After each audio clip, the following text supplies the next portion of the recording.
जय हिंद दोस्तों, welcome to Shiv Shanti classes. Shiv Shanti classes में आप सभी का स्वागत है। इस वीडियो में हम चैप्टर नंबर 3 दो चर वाले रैखिक समीकरण युग्म अर्थात pair of linear equation in two variable का ये हमारा पार्ट नंबर 11 है। अर्थात एक्सरसाइज 3.4 के पहले का जो एग्जाम्पल है और एक्सरसाइज 3.4 का इंट्रोडक्शन इस वीडियो में हम कंप्लीट करेंगे। तो पुराने वीडियो जो नहीं देखे हैं वो पुराने वीडियो पार्ट 10 तक देख लें, यहाँ तक का चैप्टर नंबर 3 का। तो चलिए हम आज का क्लास शुरू करते हैं। न्यू स्टूडेंट चैनल को सब्सक्राइब कर लीजिए, बेल आइकन को प्रेस कर लीजिए, बेल आइकन पर ऑल पर क्लिक कर लीजिए ताकि सभी वीडियो के अपडेट आपको मिलते हैं। तो इस वीडियो में हम समझेंगे विलोपन विधि। बुक का पेज नंबर 60 पर दिया है विलोपन विधि 3.4.2 अर्थात एलिमिनेशन मेथड। इस मेथड पे हम क्या क्या करेंगे, कैसे हम x और y की वैल्यू निकालेंगे किसी भी इक्वेशन का, वो हम देखते हैं। तो जो बच्चे पुराने वीडियो नहीं देखे हैं वो पहले प्लेलिस्ट पे जाकर के पुराने सारी वीडियो देख सकते हैं, चैप्टर नंबर 1, चैप्टर नंबर 2 और चैप्टर नंबर 3 के भी जितने भी पार्ट 10 निकल चुके हैं वो।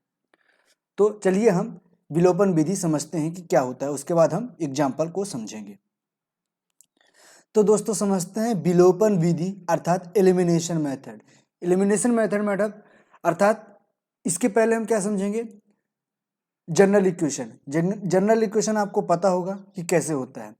पहले इक्वेशन का जनरल फार्मूला क्या होगा, a1x plus b1y plus c equal to 0। दूसरा इक्वेशन क्या होगा, a2x plus b2y plus c2, ये c1 ये c2 इक्वल टू 0। ये हमारा इक्वेशन नंबर 1 है और ये हमारा इक्वेशन नंबर 2 का क्या है, जनरल फार्मूला होता है। तो इसमें हम क्या करेंगे, एलिमिनेशन मतलब एक चीज को हटा देना। हमारे पास इसमें दो वेरिएबल हैं, कौन कौन से वेरिएबल हैं, एक x है और एक y है। तो एलिमिनेशन मतलब इलिमिनेट कर देना, विलोपन कर देना, अर्थात उसे एक चीज को हटा देना।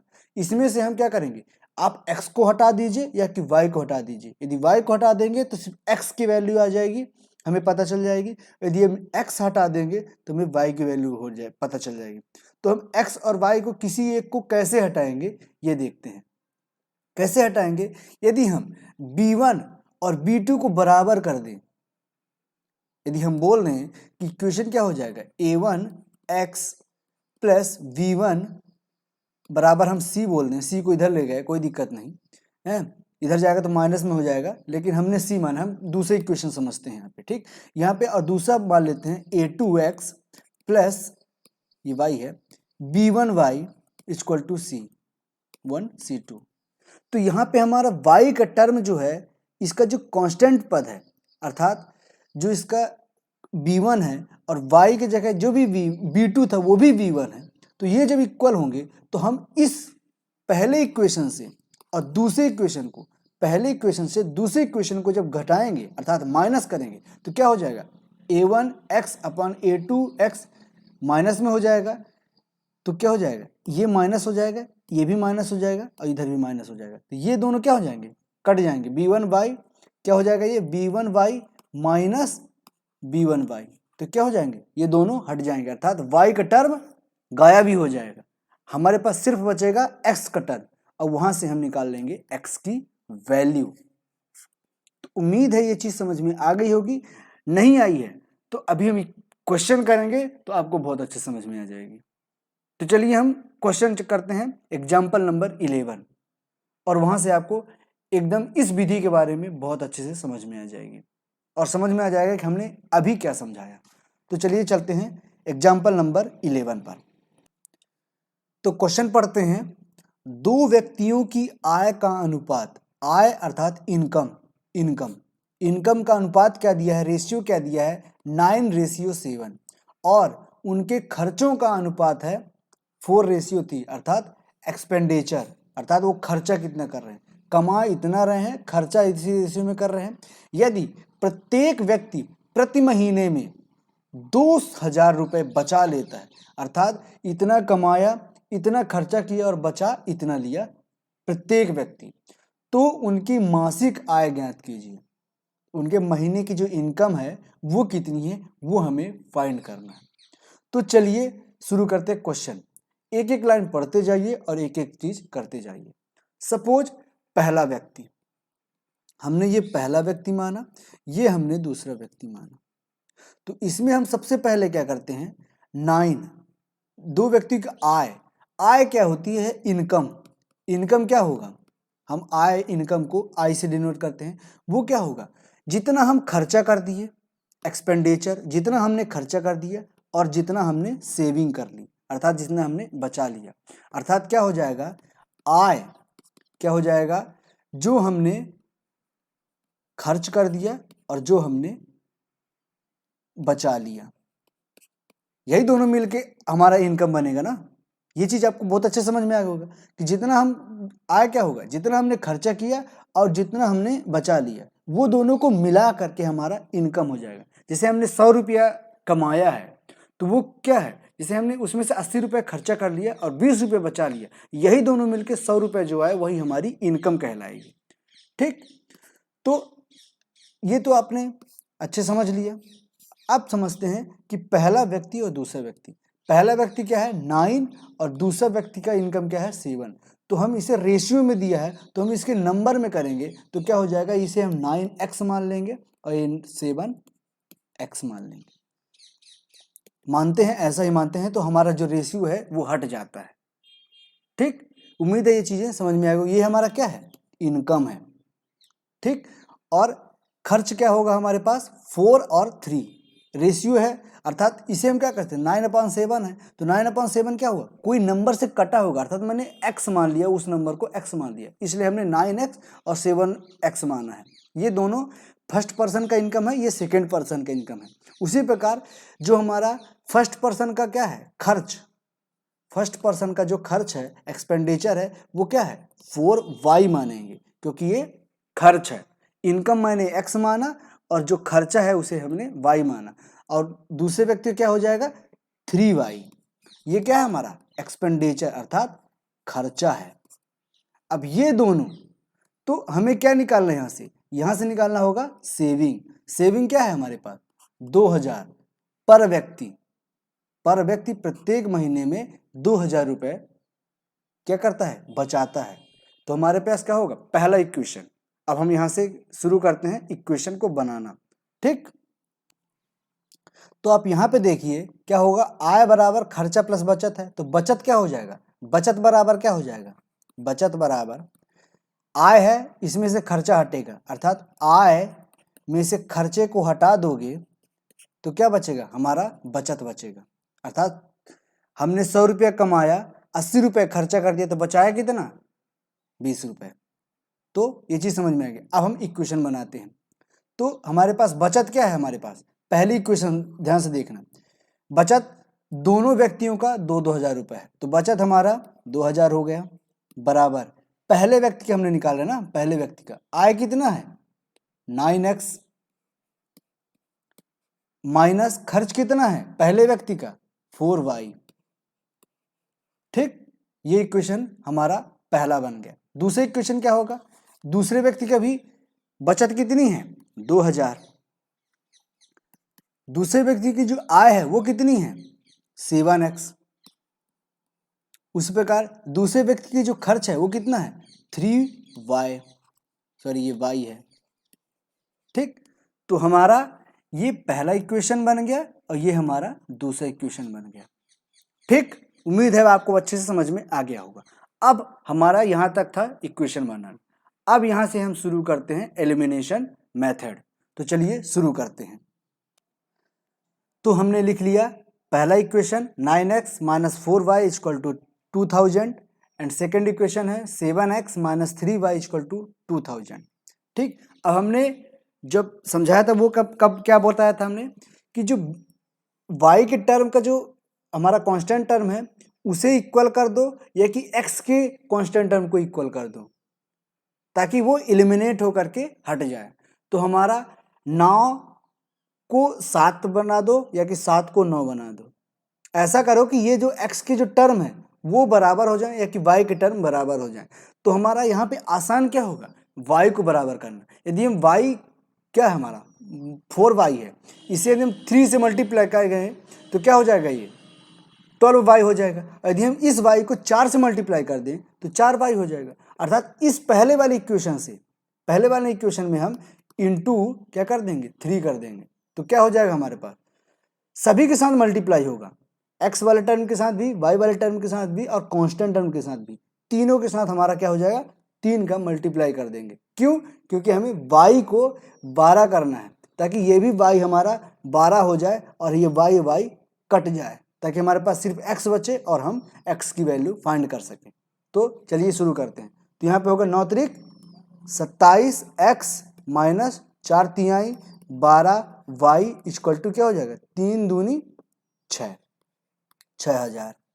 दूसरे क्वेश्चन में क्या करेंगे, अब हमें क्या करना, y को 12 बनाना है, 12y, तो हमें 3 में किसका गुणा करना पड़ेगा, 4 का गुणा करना पड़ेगा। तो हमें यही चीज़ पता करना होगा।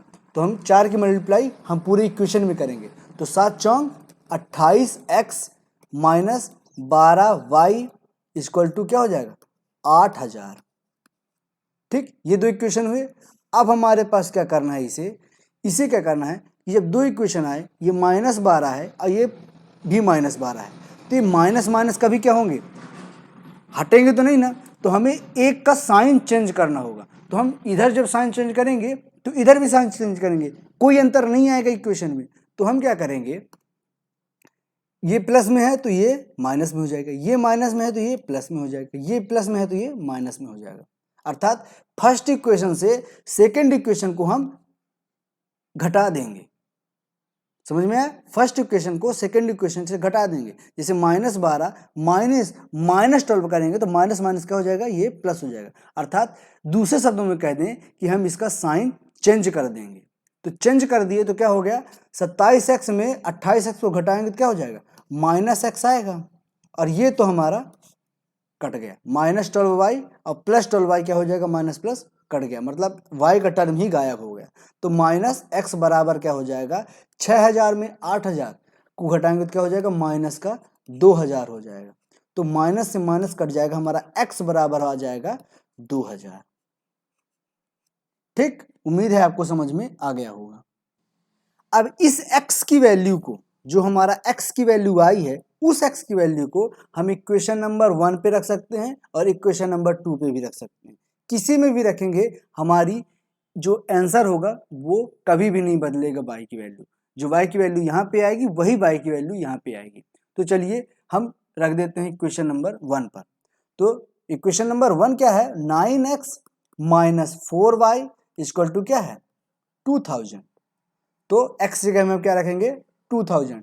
तो 9 into 2000 minus 4y equal to क्या हो जाएगा, 2000 अर्थात 2000। तो क्या हो गया, 9 दूनी 18, 18000 माइनस 4y बराबर 2000। तो 18000 इधर जाएगा तो क्या हो जाएगा, -4y, ये प्लस में है तो इधर जाएगा तो माइनस में, और 1600 में 2000 को 16000 18000 में 2000 घटाएंगे तो क्या हो जाएगा, 16000 आएगा, जो कि माइनस में रहेगा क्योंकि बड़ी वाली अंक इधर जा रही है। तो ये माइनस हटा तो क्या हो जाएगा, 4y इक्वल टू 16000। तो 4 की डिवाइड इधर करेंगे तो क्या हो जाएगा, y बराबर 4000। तो उम्मीद है आपको ये चीज़ समझ में आ गई होगी। तो हमारी x की वैल्यू आ गई 2000 और y की वैल्यू आ गई हमारी 4000।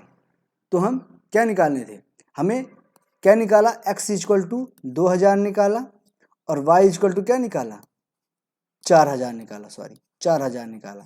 तो हमें निकालना क्या है, अब हमारा x और y की वैल्यू यहाँ पे आई है। अब हमें पता क्या करना है, मासिक आय पता करना है। मासिक आय इनकी क्या थी, 9x और 7x आय। ठीक, तो हमें x का मल्टीप्लाई करना है, हमारा y का मतलब ही नहीं था। हमें सिर्फ x की वैल्यू निकाल के हम इस क्वेश्चन को पूरी तरह से सॉल्व कर सकते थे। हमें y की वैल्यू जरूरत नहीं। y की वैल्यू कब जरूरत हुई, जब इसमें क्वेश्चन में क्वेश्चन में यदि पूछ रहा है फाइंड करने के लिए कि उसकी उन दोनों का खर्च निकालो, तब हमें y की वैल्यू निकालना होता है। तो हम पूरा बता देते हैं आपको। ठीक, तो यहां पे बताते हैं कि पहले वाले पर्सन का, तो फर्स्ट पर्सन का क्या निकालना है, हमें खर्च निकालना है, खर्च नहीं आय निकालना है। पहले हम आय निकालते हैं, जो क्वेश्चन दिया है उससे पहले फाइंड करते हैं क्या, आय।